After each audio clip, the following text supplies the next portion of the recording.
Janaki versus state of Kerala. Suresh ഗോപിയുടെ പുതിയ സിനിമ വിവാദങ്ങളിൽ പെട്ടിരിക്കുകയാണ്. Censor board കത്തിവെച്ചിരിക്കുകയാണ്.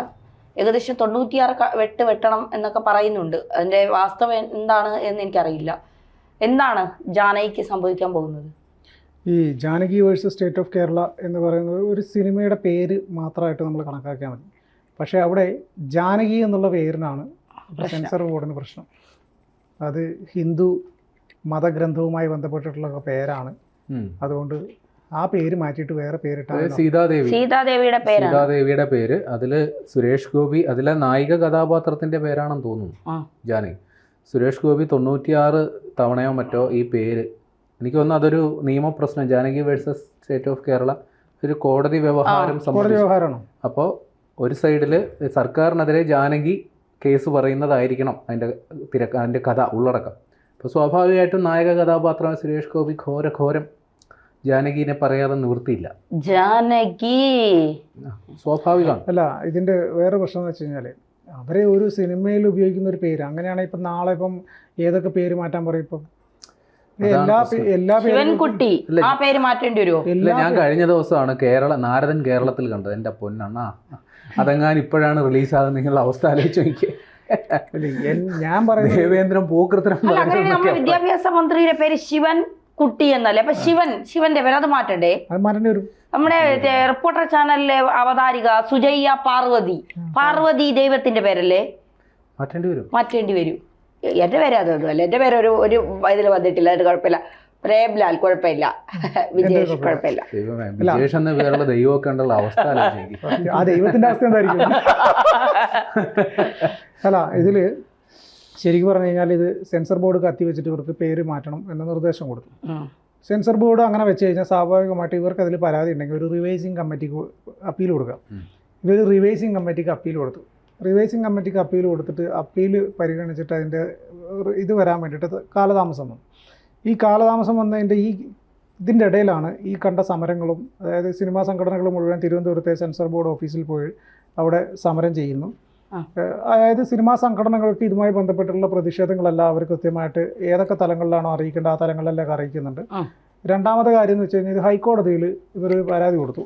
ഇങ്ങനെ ഞങ്ങളുടെ സിനിമ റിലീസ് ചെയ്യാൻ പറ്റാത്ത വിധത്തിൽ പ്രതിസന്ധിയിലായിട്ടുണ്ട്, സിനിമയുടെ പേര് മാറ്റണം എന്ന് പറഞ്ഞിട്ടാണ് ആ പ്രതിസന്ധി ഇപ്പോൾ വന്നിരിക്കുന്നത്. സെൻസർ ബോർഡ് അനാവശ്യമായിട്ട് ഒരു സിനിമയെ വിവാദത്തിലേക്ക് വലിച്ചെടുക്കുകയാണ് എന്ന് പറഞ്ഞിട്ടുള്ളൊരു പരാതി. അതുകൊണ്ട് ആ സിനിമ റിലീസ് ചെയ്യാനുള്ള അനുമതി തരണം, ഹൈക്കോടതി ഈ വിഷയത്തിൽ ഇടപെടണമെന്ന് പറഞ്ഞിട്ട് ഒരു പരാതി, ഒരു അപ്പീൽ, ഒരു ഹർജി കൊടുക്കണം. ആ ഹർജി കൊടുത്തിട്ട് ഹൈക്കോടതി പറഞ്ഞേക്കുന്നത് നിങ്ങൾ ഓൾറെഡി റിവൈസിങ് കമ്മിറ്റിക്ക് കൊടുത്തിട്ടുണ്ടല്ലോ, റിവൈസിങ് കമ്മിറ്റിയുടെ തീരുമാനം എന്താണെന്ന് നോക്കാം, അതിനുശേഷം നിങ്ങൾ വീണ്ടും വരും. അപ്പോൾ ഹൈക്കോടതി ഈ സാധനം അടുത്ത ദിവസം, അതായത് നാളെയാണ് ഇതിൻ്റെ ഫൈനൽ ഹൈക്കോടതി പറയാം. ഇന്നലെ റിവൈസിങ് കമ്മിറ്റി പറഞ്ഞു, സെൻസർ ബോർഡ് പറഞ്ഞത് കറക്റ്റാണ്, പേര് മാറ്റണം. അത്ര മൂളയില്ലാത്ത ആളുകളാണ് ഈ റിവൈസിങ് കമ്മിറ്റി. ഞാൻ ചോദിച്ചോട്ടെ, അതായത് ഈ സമീപകാലത്ത് ഇറങ്ങിയ 2 സിനിമകളുടെ പേര് ഞാൻ പറയാം. ആ സിനിമയ്ക്കില്ലാത്ത എന്ത് പ്രത്യേകതയാണ് Janaki versus state of Kerala? ഉദാഹരണമായിട്ട് ജയസൂര്യയുടെ ഒരു പടം വന്നു, ഈശോ എന്നായിരുന്നു ആ സിനിമയുടെ തലക്കെട്ട്. ഈശോയും വിവാദത്തിലായിരുന്നു. അതെ, വിവാദം മാത്രമേ ഉണ്ടായുള്ളൂ, നിരോധനം ഉണ്ടായില്ലല്ലോ. മാളികപ്പുറം അത് പറഞ്ഞു ഇതേപോലെ ഒരു ഹിന്ദു ദേവതയുടെ പേരാണ്, മാളികപ്പുറത്തമ്മ. പക്ഷെ അങ്ങനെ ഒരു തലക്കെട്ടിലൊരു സിനിമ വന്നു, അപ്പൊ ആർക്കും ഒരു പ്രശ്നവുമില്ല. സെൻസർ ബോർഡിൽ കാലാകാലങ്ങളായിരിക്കുന്ന ആളുകളുടെ ഓരോ ചിന്തകളാണ്. ഞാൻ പറയുന്നത് ഇത്രയേ ഉള്ളൂ, ഈ സെൻസർ ബോർഡ് എന്ന് പറഞ്ഞ സംവിധാനം നിരോധിക്കണം. കാരണം ഗൂഗിളും കാര്യങ്ങളെ സ്മാർട്ട് ഫോൺ കയ്യിലുള്ള ഒരുത്തന് അവന് വേണ്ട സാധനം ആ സ്മാർട്ട് ഫോണിൽ കിട്ടും. ഈ സെൻസർ ചെയ്തിട്ട് തിയേറ്ററിനകത്ത് റിലീസ് ചെയ്യുന്ന സംവിധാനം, ആ പരിപാടിയൊക്കെ അവസാനിപ്പിക്കേണ്ട കാലം കഴിഞ്ഞു. നമുക്ക് എന്ത് വേണമെങ്കിലും മൊബൈലിൽ കിട്ടുന്ന കാലഘട്ടം. രസകരം എന്താ വെച്ചാൽ നമ്മുടെ OTT-യിൽ വരുന്ന പല സിനിമകളും അത് ഈ സെൻസർ ചെയ്തതെന്ന് പറയുന്നു, സെൻസർ ചെയ്യാത്തതെന്ന് പറയുന്നു.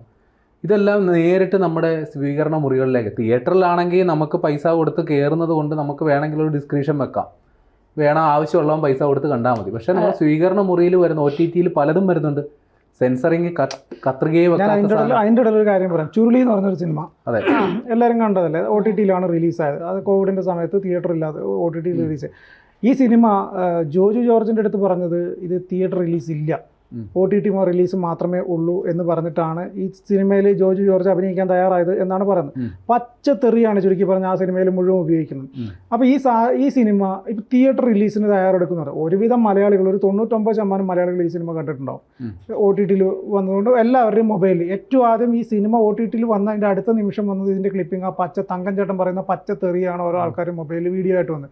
അപ്പോൾ ആൾക്കാർ മുഴുവൻ ഇതെന്താ സംഭവം, ഇങ്ങനെ പച്ചയ്ക്ക് ജോജി ആരെ തെറി വിളിക്കുന്നത് എന്താ? അപ്പോഴാണ് അറിയുന്നത് ചുരുളി എന്ന് പറഞ്ഞൊരു സിനിമ OTT റിലീസായിട്ടുള്ളത്. ഈ സിനിമ OTT റിലീസായി കഴിഞ്ഞ ദിവസം ജോജുവിൻ്റെ മകളും ഈ സിനിമ കണ്ടു. ജോജുവിൻ്റെ മകൾ ഈ സിനിമ കണ്ട് ജോജുവിനോട് ചോദിക്കുക, അച്ഛൻ എന്ത് വൃത്തിയായിട്ട് സിനിമയിൽ അഭിനയിക്കും. ജോജു അപ്പോഴാണ് ചിന്തിക്കുന്നത്, സ്വന്തം കുടുംബത്തിലുള്ള ആൾക്കാർക്ക് പോലും കാണാൻ പറ്റാത്തൊരു വൃത്തികെട്ട സിനിമയിലാണ് ഞാൻ അഭിനയിച്ചതെന്നുള്ളത് ജോജു ചിന്തിക്കുന്നത്. അപ്പോഴാണ് ജോജു അറിയുന്നത് ഈ സിനിമ തിയേറ്റർ റിലീസ് ചെയ്യാൻ പോകുന്നത്. തിയേറ്റർ റിലീസ് ചെയ്യുമ്പോൾ ഒരു വൈഡ് ആയിട്ടുള്ള ആളുകളിലേക്ക് ഈ സാധനം എത്തുകയാണ്. ഇത് OTTക്ക് അപ്പുറത്തേക്ക് ഒരു വൈഡ് ഓഡിയൻസിലേക്ക് ഈ സാധനം എത്തും. അപ്പോൾ അത് ജോജുവിന് അത്രമാത്രം എഫക്റ്റീവ്, അതായത് ഒരു ഡിഫക്റ്റ് ഉണ്ടാക്കും, അല്ലെങ്കിൽ അത് അയാൾക്കൊരു മോശമായിട്ട് തോന്നും എന്നുള്ളതുകൊണ്ടാണ് അയാൾ ആ സിനിമയ്ക്കെതിരെ വന്നത്. പക്ഷേ അതേ ജോജു തന്നെ ആദ്യം ചിന്തിക്കുന്നില്ല, ഇങ്ങനെ ഒരു സിനിമ ഞാൻ ചെയ്ത് കഴിഞ്ഞാൽ ഇതെൻ്റെ കുടുംബക്കാർക്ക് കാണാൻ പറ്റുന്ന സിനിമയാണോ എന്നുള്ളത്. ഈ പച്ചത്തെറി ഇപ്പം നമ്മൾ മദ്യപിച്ച് നിൽക്കുന്ന ആളുകൾ പച്ചത്തെറി വിളിക്കുന്നതാണ്. റോഡിൽ പോയിപ്പോൾ മറ്റേ മയിര് എന്ന് പറയുന്ന സാധനം ഒരു സാർവദേശികമായിട്ട് ആൾക്കാർ ഉപയോഗിക്കുന്ന സ്ഥലങ്ങളിലേക്ക് ഇപ്പോൾ പോയി. പല ആളുകൾ ഉപയോഗിച്ച് ചീത്ത തെറി മറ്റേ ജോജി സിനിമയിലാണ് ആ ഡയലോഗ് കൂടുതൽ ആളുകൾക്കിടയിലേക്ക് ചെന്നത്. കേസ് വേടൻ പാട്ട് പാടുമ്പോൾ ഈ സാധനം ഉപയോഗിക്കുമ്പോൾ കൈയടിക്കുകയാണ്. അതിനു മുമ്പ് രാഹുൽ ഗാന്ധി പറയാം, പക്ഷെ തൈരെന്നാ പറഞ്ഞു. പക്ഷെ അതാണ് ട്രോളുകളിൽ വരുന്നത്. അതിന് ബദലായിട്ട് അല്ല, ഈ എമ്പുരാൻ 17 വെട്ടിയെങ്കിൽ ഇതും വെട്ടേണ്ട. കാരണം അതിൽ സുരേഷ് ഗോപി പറഞ്ഞു, എന്നോട് ചോദിക്കാതെ എന്റെ പേരെന്തിന് അതിൽ വച്ചു എന്നുള്ള ഒരു ചോദ്യം സുരേഷ് ഗോപി ചോദിച്ചു. അതൊന്നും സുരേഷ് ഗോപിയോട് ചോദിക്കേണ്ട കാര്യം. ഒരാൾക്ക് നന്ദി പറയുന്നതിന് മാറ്റിച്ചു. ഞാൻ തന്നെയോട് നന്ദി പറയുന്നതിന് തന്നെയുടെ കർമ്മമാണ്. ഇപ്പൊ എമ്പുരാന്റെ കാര്യത്തിൽ നിലപാടെടുത്തവർക്ക് ഇതിന്റെ കാര്യത്തിൽ നിലപാടെടുക്കാൻ പറ്റാത്തൊരവസ്ഥയുണ്ടായി. ഒരു എമ്പുരാൻ ഇങ്ങനെ വെട്ടണം, തിരുത്തണം, വെട്ടിക്കൂട്ടണം എന്നൊക്കെ പറഞ്ഞ് ആക്രോശിച്ചവര് ജാനകി വേഴ്സസ് സ്റ്റേറ്റ് ഓഫ് കേരളയുടെ കാര്യം വന്നപ്പോൾ ഇപ്പം മിണ്ടാൻ പറ്റാത്ത അവസ്ഥ. Censor board തെളിയിക്കുകയാണ്. MP ആണെങ്കിലും ഞങ്ങൾക്ക് പ്രശ്നമില്ല, MP അഭിനയിച്ച സിനിമ ആണെങ്കിലും വെട്ടേണ്ടി വന്നാൽ ഞങ്ങൾ ചിഹ്നം വെട്ടിക്കളയും. അതാണിപ്പോൾ ഇവിടെ കാണുന്നത്. ഇപ്പൊ എമ്പുരാൻ ഗുജറാത്ത് കലാപവും ഗോദ്ര കലാപവും ഒക്കെ ഉള്ളത് കാണിക്കുന്നു. പിന്നെ ISIS ഭീകരന്റെ പേര് പിന്നെ അതിൽ വരുന്നു, അയാളെ നന്മപരമായി കാണിക്കുന്നു എന്നൊക്കെയാണല്ലോ പറയുന്നത്. ഞാൻ ആ സിനിമ കണ്ടിട്ടില്ല, ഇവിടെ എനിക്കറിയത്തില്ല, എന്നൊക്കെയാണ് പറയുന്നത്. ഞാൻ കണ്ടിട്ടില്ല, ഇത്തരം വിവാദങ്ങൾ വന്നപ്പോൾ ഞാൻ കണ്ടില്ല. അപ്പൊ അതുകൊണ്ടാണ് അത് 17 വെട്ടിയത്. അത് മാന്യമായി അവർ വെട്ടാൻ തയ്യാറായി അല്ലേ. അപ്പൊ ഇത് അന്ന് ഈ പറയുന്ന കുറെ ഇപ്പൊ ഒരു സംഘപരിവാർ ഗ്രൂപ്പുകളിൽ നമ്മളിത് കാണുന്നില്ലല്ലോ. ഇപ്പോൾ ഒരു സംഘപരിവാർ അനുകൂലികളും ഇതെടുത്ത് വെച്ച് പിന്നെ ജാനകി സീതയുടെ പേരാണ്, സീതയ്ക്ക് മറ്റൊരു പേരാണ് ജാനകി, അത് ഇടാൻ ഞങ്ങൾ അനുവദിക്കില്ല എന്ന് പറഞ്ഞുള്ള പ്രതിഷേധവും പ്രക്ഷോഭവും ചാനൽ ചർച്ചകളും ഒന്നും നമ്മൾ കാണുന്നില്ലല്ലോ. കാരണം അവരുടെ MP ആണ്. അപ്പൊ എന്താ രണ്ട് നിയമമാണോ? സിനിമ എടുക്കുന്നത് സിനിമ പിന്നെ അതിൽ വ്യവസായമാണ്, അത് കൊണ്ട് ജീവിക്കുന്ന ഒരുപാട് പേരുണ്ട്. ഒന്നിന് കത്തി വെച്ചെങ്കിൽ അടുത്തതിനും കത്തി വെക്കുക തന്നെ വേണം. ഈ ജാനകി എന്ന് പറഞ്ഞ പേരൊക്കെ ഉപയോഗിക്കാൻ പറ്റില്ല എന്നൊരു രീതിയിലേക്ക് പോകും. അപ്പൊ ഈ ജാനകി എന്ന് പേരുള്ള പെൺകുട്ടികൾ എന്ത് ചെയ്യും? അവർ പേര് മാറ്റണം, വല്ല വേറെ എന്തെങ്കിലും പേര് ഇടേണ്ടി വരും. അല്ല, അങ്ങനെ ചെയ്യുവാണെങ്കിൽ ഇപ്പം കേരളത്തിൽ ഇന്ത്യയിൽ ഭാരതീയ സംസ്കാരം നിലനിൽക്കുന്ന ഒരു രാഷ്ട്രമാണ്. ഇന്ത്യയിൽ ഹിന്ദു എന്നുള്ള മെജോറിറ്റി ഉള്ളൊരു സ്ഥലമാണ്. സ്വാഭാവികമായിട്ട് ഒരു 99% ആളുകളുടെയും പേര് ഏതെങ്കിലും ഒരു ദൈവത്തിൻ്റെ പേരുമായിട്ട്, അല്ലെങ്കിൽ ഒരു പേരല്ലല്ലോ ഒരു ദൈവത്തിന്, പര്യായ പദങ്ങളും ആയിരക്കണക്കിന് പേരുകളാണ് ദൈവത്തിന്. അതിൽ ഏതെങ്കിലും ഒരു പേരുമായിട്ട് കണക്ഷൻ ഉണ്ടാവും. അപ്പോൾ അങ്ങനെ വന്നു കഴിഞ്ഞാൽ ഇനി സിനിമയ്ക്ക് പേരിടാൻ പറ്റില്ല, ആളുകൾക്ക് പേരിടാൻ പറ്റില്ല എന്നൊരു തലങ്ങളിലേക്ക് കാര്യങ്ങൾ പോകുന്നത്. എൻ്റെ പേരിൽ ഏതെങ്കിലും പര്യായം വരുമോ? ഉണ്ടാവും, ഏതെങ്കിലും വല്ല പൂതനയ്ക്കോ അങ്ങനെ ഏതെങ്കിലും ചൂർപ്പണയൊക്കെ ആയിട്ടൊക്കെ എന്തെങ്കിലും ഒരു കണക്ഷൻ ഇല്ലാതെ വരില്ല. അത് തന്നെയാ ഓൾ ദ ബെസ്റ്റ്.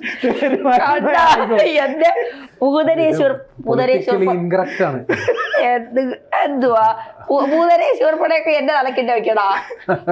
അവര് നല്ലവരാണ്, എന്റെ കണ്ണിൽ അവര് നല്ലവരാണ്. ശരി.